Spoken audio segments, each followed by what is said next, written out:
I welcome this bill brought by Deputy Padraig O'Gorman, as at long last there will be a voice who have been unheard for multiple decades. The voice of a mother or father trying to find their son or daughter. The voice of a child unable to discover their birth family, access to health information, or even just to get a birth certificate that was correct and accurate. Within this legislation, there will be opportunities to share information, especially for adoptive parents. Adoptive parents looking for information that would explain something about the child that they were not aware of, medical issues or otherwise, so they could help. I have spoken to many people in the last year that were affected by the Mothers and Babies Institution outrage. And it was such a shame that people had to tell their story in public before this legislation was priority and could be enacted. I am particularly heartened to see that baptismal information that had once been redacted will now be available, and details of a birth parents and godparents will be visible. Equally, I welcome the supports offered to young people in dealing with information that was hidden from them until the present day. I also welcome that relatives of deceased children will be able to access information on how and when the sibling may have died, and that they will be able to record and the times. The legislation can go much further, but I do welcome what is being proposed. Minister, I have lots of friends of mine that are adopted, and I've grown up with them for many years. And they have been very, very luckily in the families that they were adopted, that they've had great lives and they've got a great upbringing. But they always had in their mind, the parents that adopted them, they always had it that they were their parents, but they always wanted to find out about their existence coming into this world. And I have seen the heartache on those people's faces when they went to find their birth mother or their brothers or sisters. I have one case of a man, and we were together for a good hour and we chatted about his whole life. And he was 10 miles away from his sister, passed her on many occasions without knowing for 40 years, and never knew it was his sister. That's heartbreaking. I'm from a family of 11 myself, and over the Christmas,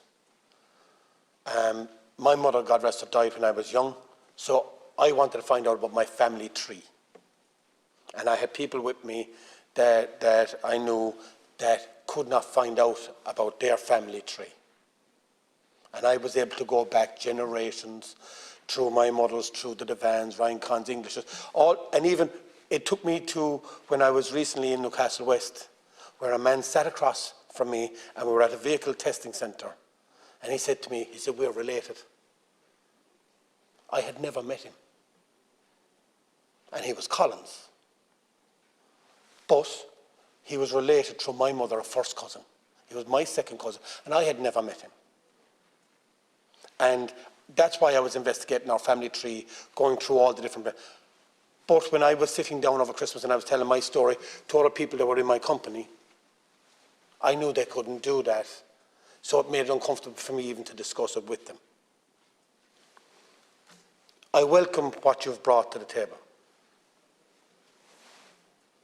But why did it have to come to people having to tell their life story before people in this country, in government, listened?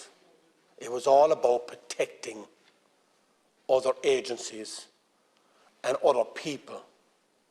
It wasn't about protecting the vulnerable people in this country that have been adopted or lost their lives through mother and baby homes. We spoke yesterday about poor Ashley Murphy.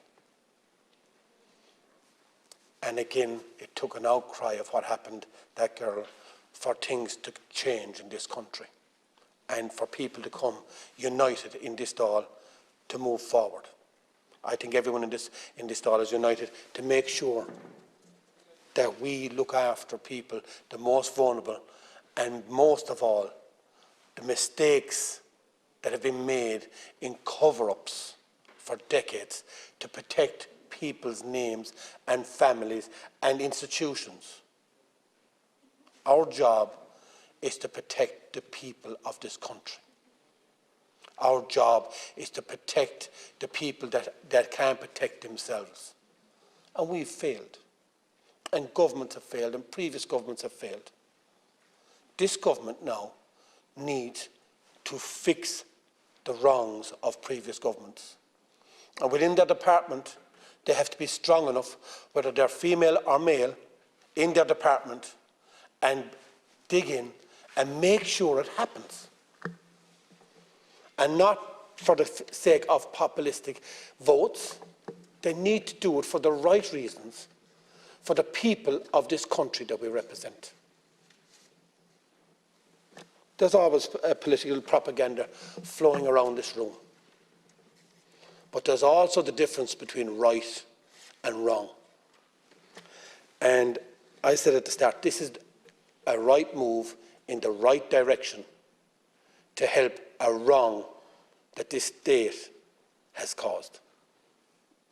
And every support and every benefit that these people can get, nothing should be put in the way, no matter whose name we're trying to protect, our institutions.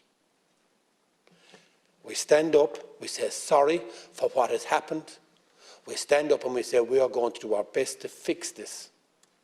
And we will not have any political motive in which to do so. And as I said, I am so sorry for the people that had to tell their life stories and bring up what have happened within their family for this to be enacted. So please, Minister, I look forward to working with you on this, as I do know that many more will. But if there is amendments to be made for the betterment of the people that have suffered enough, please take into account the information from all party members and non-parties, everyone within this House and outside this House, to make sure that we get it right this time for the future of these people, so for the mindset that everyone can actually look forward and look back and put everything together so they can live into the future. Thank you, Minister.